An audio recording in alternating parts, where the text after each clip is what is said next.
In this video, we'll discuss world-building writing systems for your conlangs, giving your fantasy races unique scripts with rich flavour to make them more interesting. Hey everyone, my name is Matthew, at least according to how it's written in Romanized script, and this video is part of a series where I'll be going through a science-adjacent world-building process step by step. Last time, we discussed world-building prehistoric cultures, looking at how to take a sapient species from its emergence, through the Stone Age, and into the early stages of civilization. If you've missed that video, the link to it should be here. For today's video, we'll be looking at world-building writing, which is an extension of constructing languages, more commonly called Conlang. We'll look at different script styles, which ones are most likely to emerge for different cultures in different environments, and how writing evolves from simple pictograms into the diverse range of scripts that we use today. So,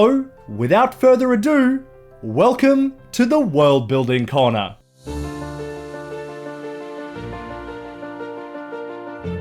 Alright, let's do this. Writing, very simply, refers to the transferring of language into physical format. Writing itself is not considered to be language, but rather is a system through which an existing language is transcribed, to then allow an individual to reconstruct the intended language for themselves. When it comes to designing writing systems for world building, many English speakers create their own alphabets, because an alphabet is the script most English speakers are familiar with. However, there are a number of other possible scripts that languages can use, and an alphabet is far from the most likely, especially to begin with. The earliest script style, historically speaking, is called a logography, where characters called logograms represent individual words, morphemes, or syllables, of which the most well-known are ancient Egyptian hieroglyphs and modern Chinese characters. There are also syllabaries, where characters represent syllables, usually open syllables like ma, mi, and ki, best suited for languages where syllable structure is simple and doesn't include coders, such as Japanese. Of course, we also have alphabets, which use characters to represent all sounds directly, which is what we use in English, specifically using the Latin or Roman alphabet. However, full alphabets tend to be used by languages with highly complex syllable structures like English. There are also alphabet variations, including abjads, which only write consonants, allowing vowel sounds to be inferred from context, and are common in most Middle Eastern scripts, and abugidas, which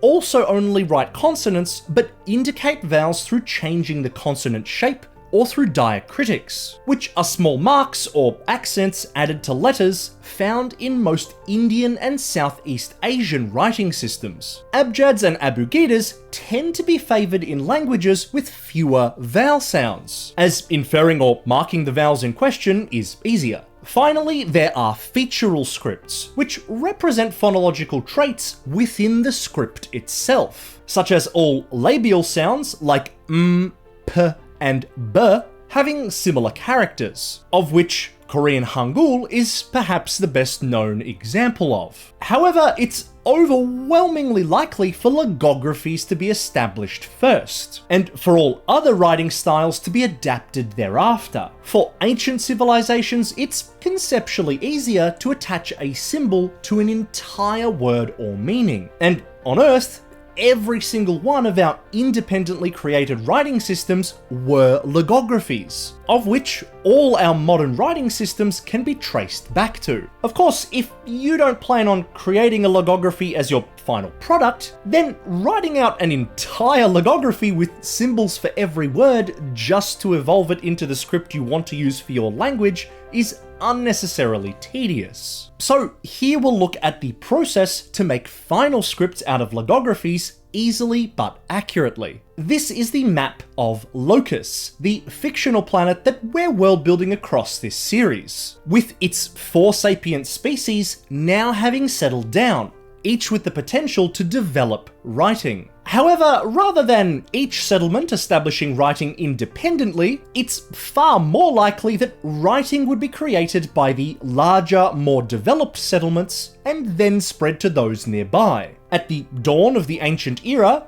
the Siluran here have the largest and most developed settlement worldwide, called Cathachusho, and it would be reasonable to say that it's within this settlement that writing is first likely to emerge. Though we can also expect that the other large Siluran settlement on the eastern continent, called Thuchus, would develop its own writing system, as would the two largest human settlements called Norford and Lindale, the largest Urakan settlement of Senanatgru, and the largest Naquilian settlement of Tarnaqua. The humans of Norford and Lindale, as we determined when we designed the languages of Locus, will speak, read, and write in whichever language we speak, read, and write in real life, as a control language, which for me is English, so we can assume that all of their progression here on will lead them towards English as their language. The words Norford and Lindale are taken from British naming conventions, which if you're wanting to use for your own projects can easily be found on Wikipedia. For the rest of our cultures, however, we can make some wonderful scripts of our own. Before we do that though, we have to consider what medium the script will be written on. For the first scripts, the most likely mediums will be clay, stone, or wood, with other mediums like copper plates, papyrus, and parchment not coming into use until later on.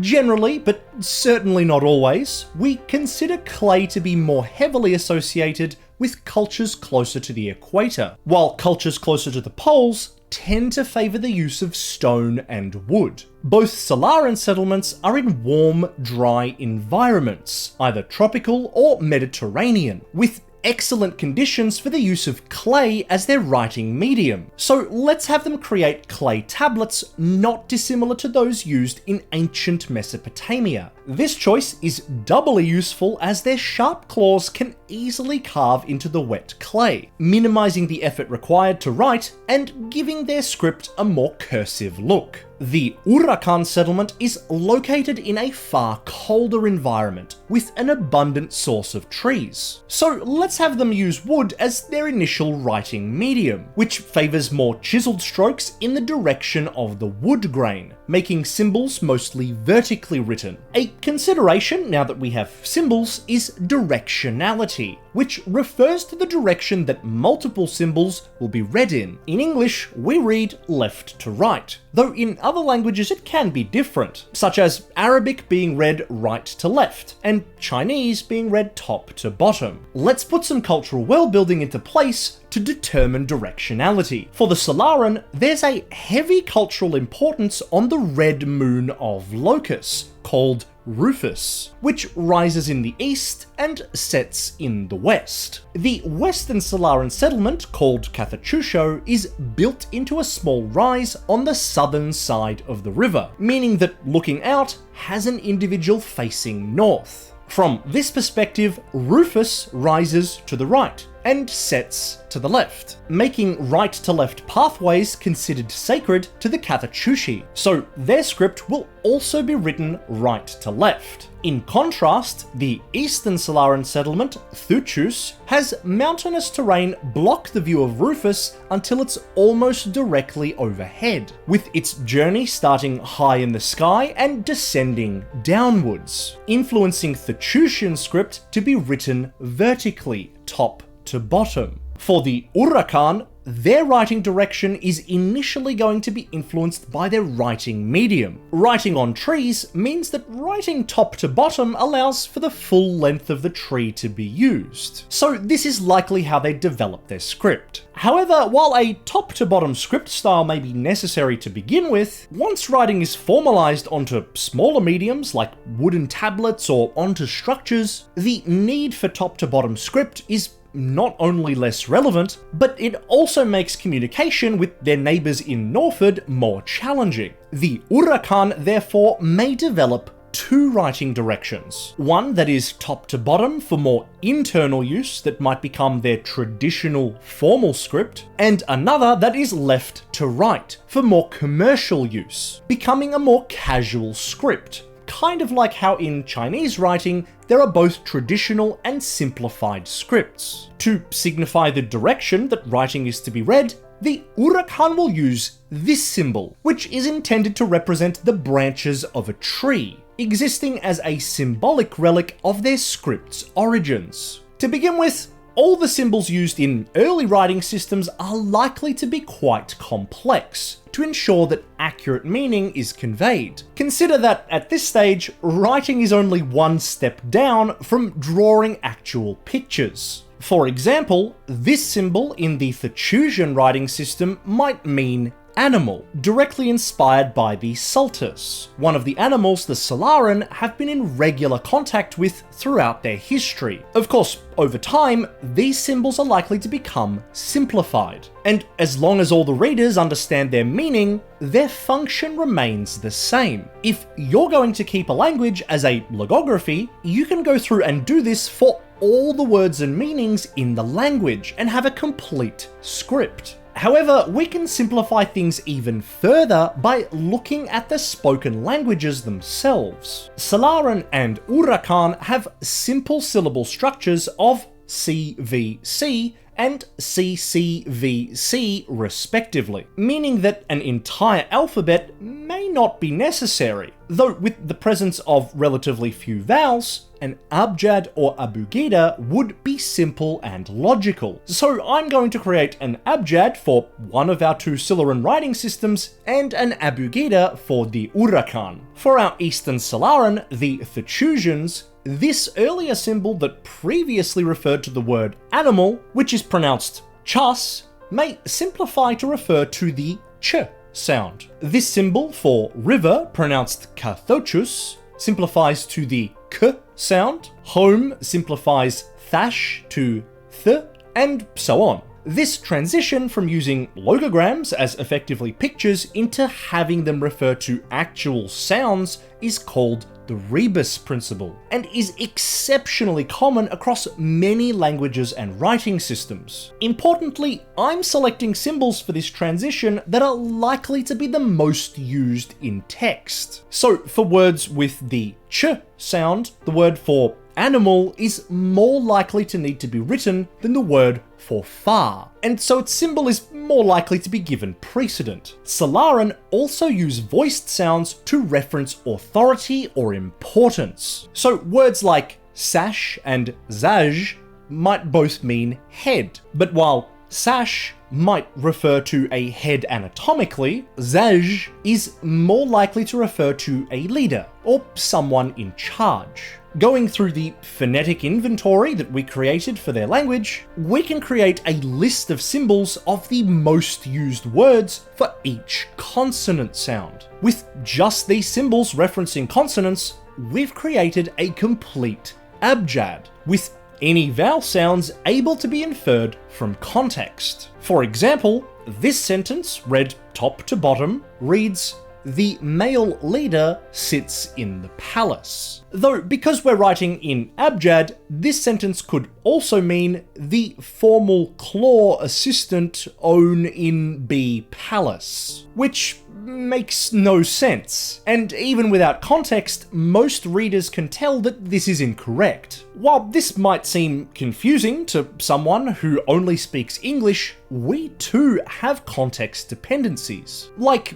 the ruler is rigid, which can both refer to a queen being inflexible and a measuring instrument being stiff. Though if you were given the context of a formal setting in a palace, you'd probably be able to figure out the correct meaning. An abugida, in contrast, does hint towards vowels, either changing the consonant symbol shape or using a diacritic to mark when vowels are present, which is what we'll do for the Urrakan language, after going through the same process of the Rebus principle we used earlier. In their writing system, Urrakani uses small notations to mark the vowels that appear before or after a consonant sound. For our second Siluran settlement, the Kathachushi, they're going to buck the usual trend and create a syllabary. Syllabaries are usually created by languages with open syllables, and the Solaran language is not exclusively open, with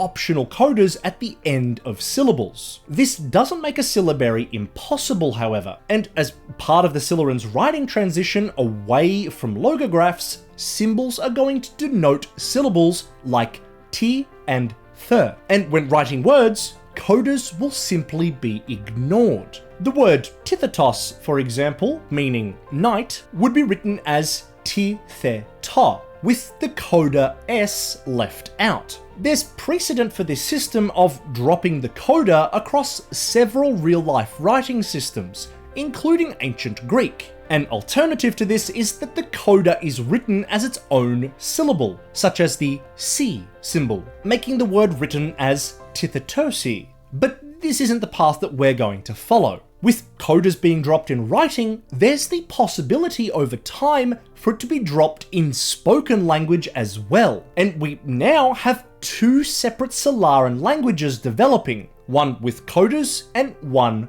without. For any changes your languages make like this, it's important to keep track of the order that they occur, to make determining which words are allowed in your modern languages much easier. So we have our humans using our control language, which for us is English, the Urakan using an Abugida, and the two major Solaran cultures each having a unique language path, with one using an abjad and the other using a syllabary. These styles are very likely to change over time, but they give us usable scripts to work with moving forward. But what about the Naquil? Well, let's take them in a unique direction. Long-time viewers may remember that when we created the planet Locus, it didn't originate in its current solar system, and that many years before the emergence of life on Locus, it was visited by an advanced spacefaring alien species that built a small mining colony. At this stage, we haven't world built that species at all, beyond the fact that they abandoned their colony. The Naquil, however, are going to uncover artifacts of this alien settlement, and most importantly for today's discussion,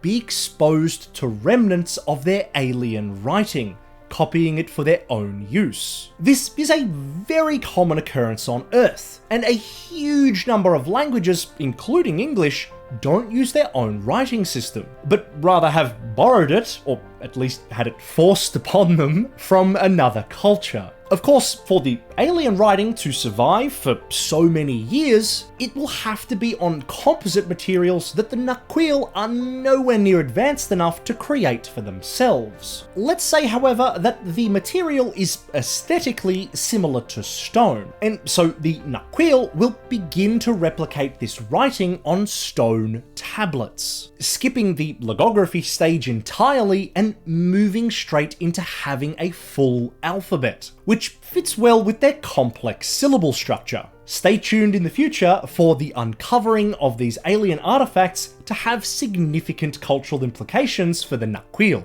Before we finish up, it's important to understand the concept of Romanization, which is the translation of any text into the Roman alphabet, so that readers, viewers, and players can appropriately read and understand your fictional language. While having your own writing scripts is really cool, most people don't want to learn an entirely new script just to be able to engage with your world. When Romanizing your fictional language, it should be written as close to how it's pronounced as possible, to give people the best chance of getting things accurate, and allow them to use the language themselves. So, to recap, writing systems are split into logographies, syllabaries, alphabets, abjads, abugidas, and featural scripts, which develop based on the features of the language they represent. Writing is most likely to begin as a logography and simplify into other writing styles over time. The aesthetic of a writing style is greatly dependent on the medium it's being written on, as well as the tools that are being used to write with, which in the early stages are mostly clay, stone, and wood, but eventually can develop into more efficient mediums like bronze etchings or parchment and ink. Join me next time when we'll take a quick sidestep away from talking about all things science and discuss world building magic, looking at designing magic systems and how to input them into your world. You can find all the information for this video as well as other resources for world building in general over at worldbuildingcorner.com. And if you've enjoyed this video, don't forget to like and subscribe to follow the world building journey. And until next time, stay awesome.